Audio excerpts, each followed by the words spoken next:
요즘 네이버 블로그 시작하려는 분들 정말 많죠. 그런데 막상 시작하려고 보면 가장 먼저 드는 생각이 있습니다.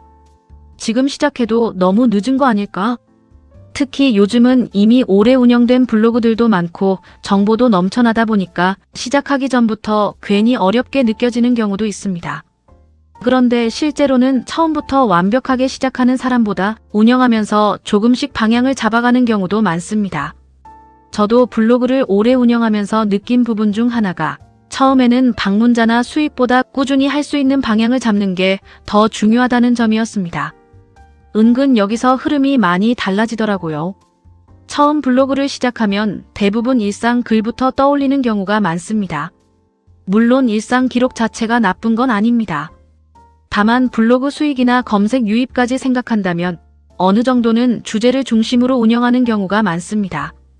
예를 들어 IT, 생활정보, 맛집, 여행, 제품 리뷰처럼 사람들이 꾸준히 찾는 정보형 주제들이 있습니다. 이 부분이 블로그의 특징 중 하나이기도 합니다. 특히 블로그는 검색 기반 흐름이 있어서 시간이 지나도 예전 글로 유입이 이어지는 경우가 생기기도 하거든요. 그렇다고 처음부터 너무 큰 목표를 잡을 필요는 없습니다. 많이들 여기서 조급해지는 경우가 있는데요. 블로그 수익 사례를 보다 보면 꽤 큰 수익 이야기도 보이는 경우가 있습니다. 물론 실제로 그렇게 운영하는 사람들도 존재합니다. 하지만 초반부터 그 기준만 보고 시작하면 생각보다 금방 지치는 경우도 많습니다. 특히 방문자가 바로 늘지 않거나 애드포스트 수익 변화가 거의 없으면 내가 잘못하고 있나?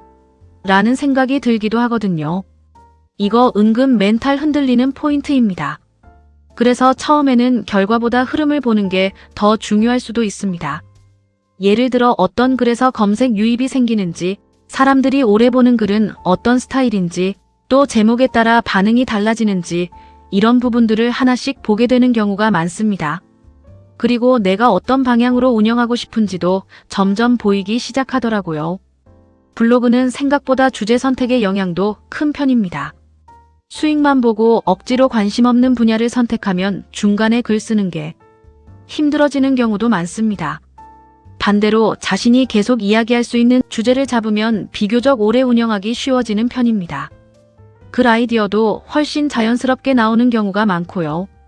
그래서 블로그를 오래 운영하는 사람들을 보면 처음부터 엄청난 기술이나 특별한 글쓰기 실력보단 꾸준히 운영 가능한 방향을 더 중요하게 보는 경우도 많습니다.